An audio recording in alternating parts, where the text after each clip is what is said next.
Lung nodules के बारे में एक बात मैं अपफ्रंट बताना चाहूँगा कि majority of lung nodules lung cancer नहीं होते। Every single patient on earth, जब कोई भी डॉक्टर उनको बताता है कि उनके लंग्स में कोई एक नोड्यूल है, तो they think of the worst possibility. उनको लगता है कि मुझे लंग कैंसर हो गया है, अब मेरे पास ज़्यादा समय नहीं है, मुझे बच्चों के लिए विल लिख देनी चाहिए, so on and so fourth. और ये बहुत ही एक नेचुरल थॉट प्रोसेस है कि जब भी हम लंग नोड्यूल्स का डायग्नोसिस सुनते हैं तो हम वर्स्ट पॉसिबल सिनेरियोज इमेजिन करने लगते हैं। My job as a thoracic surgeon ये है कि मैं आपको उस वर्स्ट पॉसिबल सिनेरियो से रियलिटी की तरफ लेके आऊँ और आपको जो आपकी करेक्ट पोजीशन है वहाँ पे पहुँचाऊँ, जो कि हो सकती है मेजॉरिटी ऑफ द केसेस में कि आपको लंग कैंसर नहीं होगा।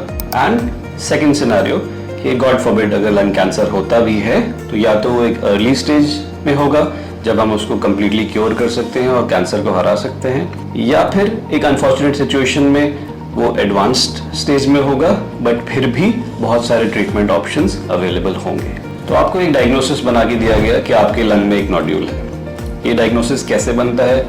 नॉर्मली आपके कुछ चेस्ट रिलेटेड सिम्टम्स होंगे, जैसे कि खांसी होना, सांस फूलना, चेस्ट में पेन होना, वेट लॉस होना, और फिर एक एक्सरे या सीटी स्कैन होगा जिसमें डिस्कवर किया जाएगा कि लंग में नोड्यूल, या फिर किसी और बीमारी की वजह से या किसी सर्जरी की वजह से आपका प्री एनेस्थेटिक चेकअप हो रहा था और उसमें एक चेस्ट एक्सरे हुआ रूटीनली और उसमें डिटेक्ट हुआ कि एक लंग नोड्यूल है। या थर्ड सिनेरियो होता है कि प्री एम्प्लॉयमेंट चेकअप में कई बार रूटीन चेस्ट एक्सरेज किए जाते हैं और उसमें डिटेक्ट हो जाते हैं एसिम्प्टोमेटिक लंग नोड्यूल्स। तो लंग नोड्यूल्स जब भी मिलते हैं तो वो डिफरेंट साइजेस के हो सकते हैं, डिफरेंट शेप्स के हो सकते हैं और डिफरेंट पेशेंट कैरेक्टरिस्टिक्स के साथ प्रेजेंट कर सकते हैं। साइज की अगर हम बात करें तो अगर 5 मिलीमीटर से छोटा लंग नोड्यूल है तो we can be rest assured that majority of cases में वो लंग नोड्यूल बेनाइन होगा और उसमें मेजरली इंटरवीन करने की ज़रूरत नहीं पड़ेगी। ऐसा अगर कोई लंग नोड्यूल डिटेक्ट होता है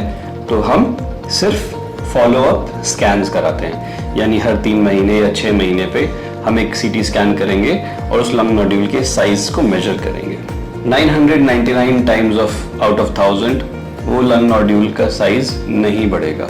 जिन पेशेंट्स में अगर वो लंग नोड्यूल का साइज बढ़ता भी है तो ऐसा नहीं होगा कि वो अर्ली स्टेज से निकल के सीधे एडवांस स्टेज में पकड़ा जाएगा। Cancer doubling time on average 4 to 5 months होता है। तो अगर हम हर 3 महीने 6 महीने पे स्कैन करके चेक करते हैं तो अगर वो कैंसर डबल भी हो जाता है, यानी 5 millimetre 6 millimetre 7 millimetre nodule double भी हो जाता है अपने साइज में, तो भी वो स्टेज 1 लंग कैंसर में ही रहेगा और उस टाइम हम उसकी बायोप्सी या पेट स्कैन या और फर्दर टेस्ट करके उसकी डायग्नोसिस को कंफर्म कर सकते हैं। तो इस तरीके से हम 1 in 1000 पेशेंट्स को डिटेक्ट कर पाएंगे और 999 पेशेंट्स को अननेसेसरी प्रोसीजर्स से बचा पाएंगे। तो बॉटम लाइन ये है कि साइज जितना बड़ा होगा लंग नोड्यूल का उतनी ज्यादा चांसेस हैं कैंसर होने की।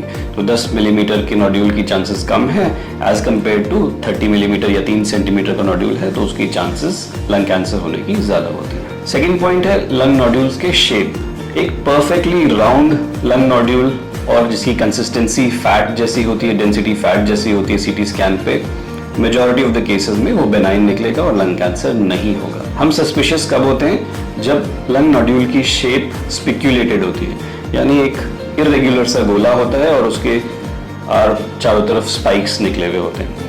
जब ऐसा स्पिक्यूलेटेड लीजन मिलता है तो भले ही वो छोटा लीजन क्यों ना हो, हम सस्पिशियस हो जाते हैं और उसको फर्दर वर्कअप करेंगे क्योंकि इस लीजन के लंग कैंसर होने की चांसेस ज्यादा हैं।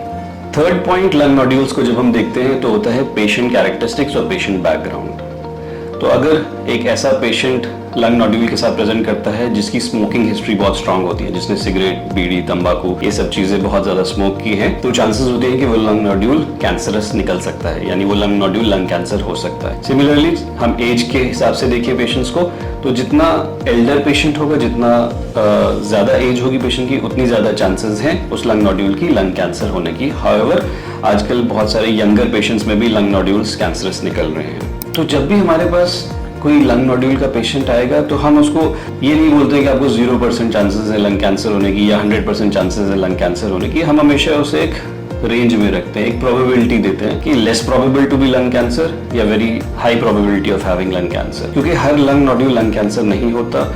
लंग में TB, fungus, infections, pneumonia, sarcoidosis, बहुत सारी और चीजें हैं जो लंग नोड्यूल की तरह प्रेजेंट कर सकते हैं। So my job as a thoracic surgeon is to protect you from yourself and to protect you from the internet from misdiagnosing yourself with lung cancer.